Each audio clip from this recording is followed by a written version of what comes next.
Zane glanced around the room, hoping to find something he could connect with. He could find nothing that reminded him of his own time. The orbs from the ceiling seemed to glare at him. The shining metal objects throughout the room reflected the light. There was a faint odor he could not place surrounding the room. "Goddess," he bellowed. A flash of light out of the corner of his eye caught his attention. Noxia, goddess of balance, appeared in a haze of black smoke. Zane dropped to one knee and bowed his head in reverence. "Did you sleep well?" she asked. It took all his willpower to remain kneeling before her. A growl escaped his throat before he could stop it.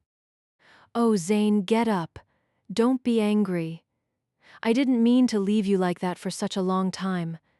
Time has no relevance for me. I had you awakened as soon as I realized what I'd done." He lifted his head in shock as he looked at her. It was the closest the goddess had ever come to apologizing to him. Speechless. Good. As I know it won't last long, I'll take advantage of it while I can. I came to make amends. I'm going to make your transition easier. Men's? I lost 500 years, Zane said. Quit whining. I'm making it better. A soul recently left my service, and I feel the need to remind Ederu who is in charge. Zane tried to follow the words of the goddess but couldn't. Why would she feel the need to remind the goddess of death and judgment who was in charge? "I don't understand," he said.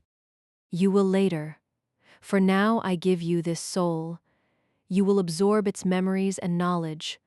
All personal essence and emotional aspects will remain separate. That will anger Ederu the most, being stuck with an emotional soul with no bearings to guide it. That is a harsh existence for one that was in your service. Perhaps they should have thought of that before leaving my service voluntarily. The goddess stood before him, bringing her fingers under his chin, forcing him to stand. She leaned toward him, almost as if about to deliver a lover's kiss.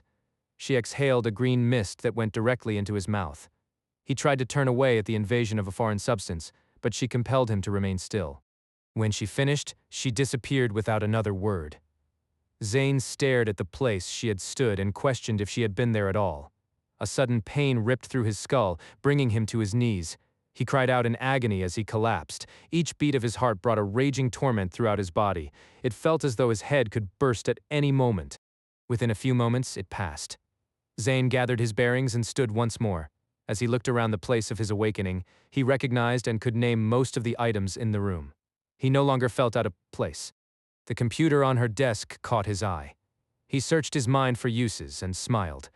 Only in the future would they come up with a machine that holds all the knowledge one could ever request. He even found the descendants of his keepers.